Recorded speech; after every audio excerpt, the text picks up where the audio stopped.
Hello student, this is Gangesh. Student, we are learning parts of speech. Okay, as we know there are 8 kinds of part of speech, and if we count it from starting to end, we will get noun, pronoun, adjective, verb, adverb, preposition, conjunction and interjection. So student, today we are going to read about noun. What is noun? Listen. First, you can see that there are 8 kinds of part of speech. Okay, there are 8 kinds: noun, pronoun, adjective, verb, adverb, preposition, conjunction, interjection. Okay, so today we are going to read noun. You can see the definition here. A noun is a word used for naming some person, place, thing, idea, feeling और quality. तो student, जैसा कि आप जान सकते हैं, इसमें आपका person, place, thing, idea, feeling and quality आ गया।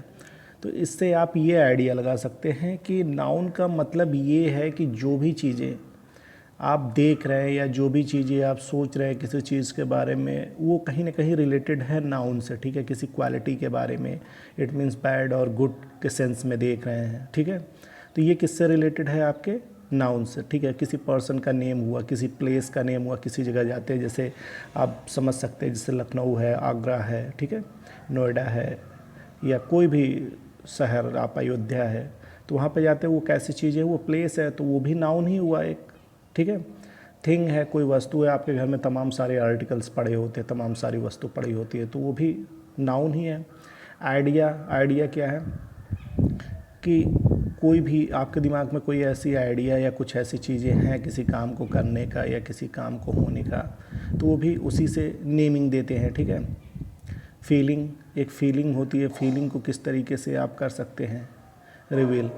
और क्वालिटी, अच्छा चलिए आप देखिए, इसमें आगे आपको ये सारी चीज़ें क्लियर होगी।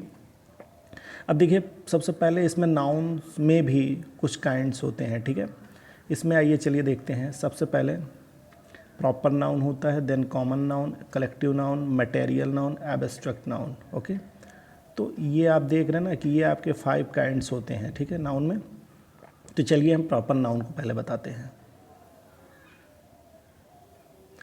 Proper noun, the name of a particular person, place और थिंग्स।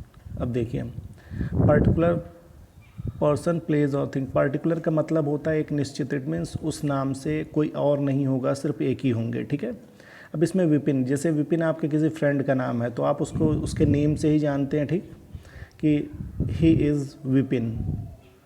तो यहाँ पे विपिन है, राधा है, दिल्ली है। दिल्ली नाम का कोई और सिटी तो है नहीं इंडिया में, तो दिल्ली क्या हुआ? पर्टिकुलर हुआ। इंडिया नाम की कोई और कंट्री तो वर्ल्ड में है नहीं, तो ये क्या हुआ? पर्टिकुलर हुआ। इंग्लैंड का भी वही है, गंगा रिवर के नाम से कोई और रिवर नहीं है। तो ये सब हमारे क्या हो गए? हमारे प्रॉपर नाउन हो गए। ठीक, अब कॉमन नाउन के बारे में देख लेते हैं। The name given to any and every person, place और thing of the same kind.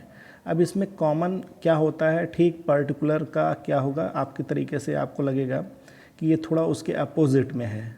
अब इसमें देखिए, नेम गिवन टू एनी और एवरी पर्सन। ठीक, मतलब अगर हर एक व्यक्ति को आप देखेंगे तो उसमें कहीं ना कहीं वो व्यक्ति उससे संबंधित होगा, कॉमन नाउन से। अब इसमें क्या? अब देखिए थोड़ी देर के लिए, मैन आप देख रहे हैं सिंगुलर है, women, teacher, table, chair, river, hill, etcetera.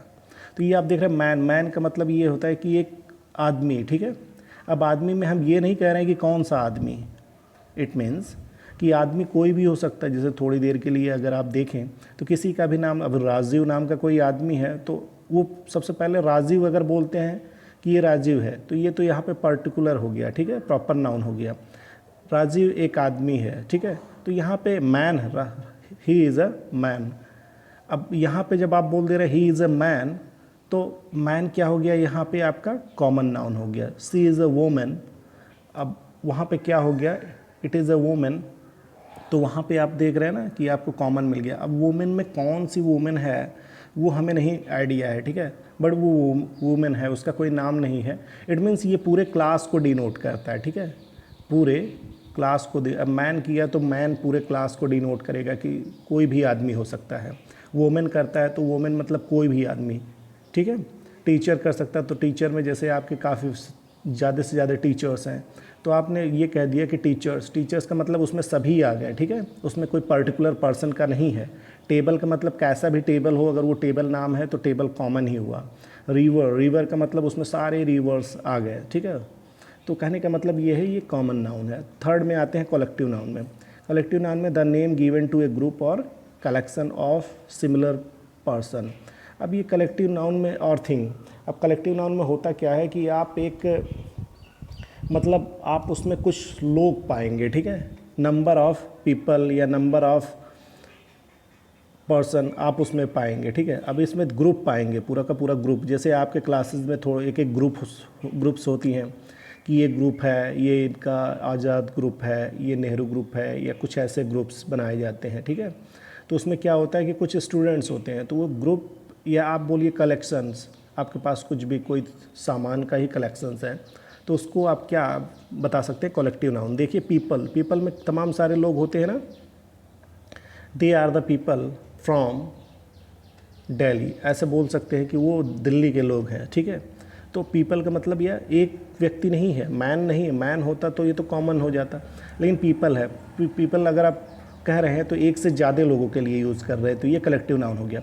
Crowd में भी तमाम सारे लोग, कहीं कोई भीड़ है तो उसमें ज़्यादा से ज़्यादा लोग होंगे, तो आप बोल रहे हैं this is very noisy crowd. तो नॉइज़ी क्राउड का मतलब ये है कि ये लोग बहुत, यहाँ पे बहुत हलचल होती है, ठीक है, बहुत बात करते हैं। तमाम सारे लोगों के बारे में आपने बात किया तो कलेक्टिव हो गया।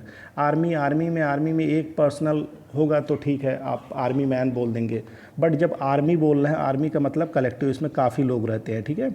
आर्मी में आप पूरे आर्मी के लिए ये बात कर रहे हैं। पुलिस में भी वही हाल है, फ्लीट में भी वही, क्रू जितने मेंबर्स होंगे मिला के क्रू बोला जाता है, फ्लॉक में भी वही, हर्ड। तो ये सब क्या है, कलेक्टिव नाउन के एग्जाम्पल्स हैं, ओके। अब देखिए, चलिए देख लेते हैं मटेरियल नाउन। मटेरियल नाउन में क्या होता है, the name given to a material और substance of which thing are made. अब मटेरियल नाउन का मतलब ये होता है, कोई मटेरियल का नाम इसमें बताएंगे जिससे आप कुछ वस्तुओं को बनाते हैं, ठीक है। तो या सब्सटेंस ऐसे कुछ होंगे जिनसे आप उनको बना सकते हैं। अब यहाँ पे आयरन, तो आयरन किससे बना हुआ है, सीधी सी बात है, iron gold, milk, meat, leather, wool, ये सब क्या हुआ, मटेरियल्स हो गए। ये सब ऐसी वस्तुएं हैं कुछ कि जो सब्सटेंस के तौर पे यूज़ की जाती हैं, ठीक है, इससे कुछ ना कुछ बनाया जाता है। अब एब्स्ट्रैक्ट नाउन में the name given to a quality, state और एक्शन, ठीक, the name given to a quality, state और एक्शन। जैसे यहाँ पे देखिए कि गुडनेस, ठीक है, अभी इसे गुड कहें तो ये क्या हो जाएगा, एडजेक्टिव हो जाएगा। गुडनेस कह रहे हैं तो ये क्या है, एब्स्ट्रैक्ट नाउन हो गया। काइंडनेस, ठीक है, अब किसी व्यक्ति के बारे में ही इज़ वेरी काइंड, अगर बोलते हैं ही इज़ वेरी काइंड मतलब वो बहुत दयालु है। अब बोले हिज काइंडनेस इज़ एडमायरेबल, मतलब इसका दयालुपन जो है वो प्रशंसनीय है, ठीक है, उसको प्रशंसा की जा सकती है। तो यहाँ पे काइंडनेस जो हुआ, ये क्या हुआ कि आपको ये बता रहा है कि ये एब्स्ट्रैक्ट नाउन है, ठीक है। तो आप इसकी ये एक तरीके से आप स्थिति बता रहे हैं, इसकी क्वालिटी बता रहे हैं। अब देखा लाफ्टर मतलब एक्शन, यहाँ से एक्शन से रिलेट कर सकते कि मतलब वो हंसना क्या है, एक्शन ही है। तो यहाँ पे बता सकते थेफ्ट। अब यहाँ पे देखें चाइल्डहुड बचपन का टाइम था, तो किस तरीके से आप देख रहे हैं। अब बॉयहुड, स्लीप, एक्शन फिर आ गया, ठीक है, सिकनेस, etc। तो ये the name of arts and science are also abstract noun. देखिए फिलोसफी, म्यूज़िक, केमिस्ट्री, फिजिक्स, तो ये सब आप देख रहे हैं ना। तो ये सब किस तरीके से नेम्स हैं जिनमें आपको एक फीलिंग, इट मीन्स आप इसके बारे में सोच सकते हैं, ठीक है, इसके बारे में आप सोच सकते हैं। ये आपको जनरली क्या है कि ये आपकी सोच में है एक, आप ऐसा नहीं कि ये कोई वस्तु है और आप उसे छू लेंगे। जैसे अभी आपने देखा कलेक्टिव नाउन में तो कोई चीज़ है जिसे आप देख सकते हैं, ठीक है। मटेरियल नाउन में भी वही है, आप प्रॉपर नाउन में जा रहे हैं तो कोई पर्सनल आदमी दिख रहा है। लेकिन एब्स्ट्रैक्ट नाउन का मतलब ये है कि वो चीज़ें आपको दिख नहीं रही है, बट वो एक आइडिया है आपका, ठीक है, किसी चीज़ को देखने समझने का तरीका है, ओके। चलिए इसे समझने की कोशिश कीजिए, फिर भी कोई प्रॉब्लम आता है तो आप हमें ज़रूर कमेंट बॉक्स में लिखें। ठीक है, आगे की क्लास नेक्स्ट वीडियो में। Thank you.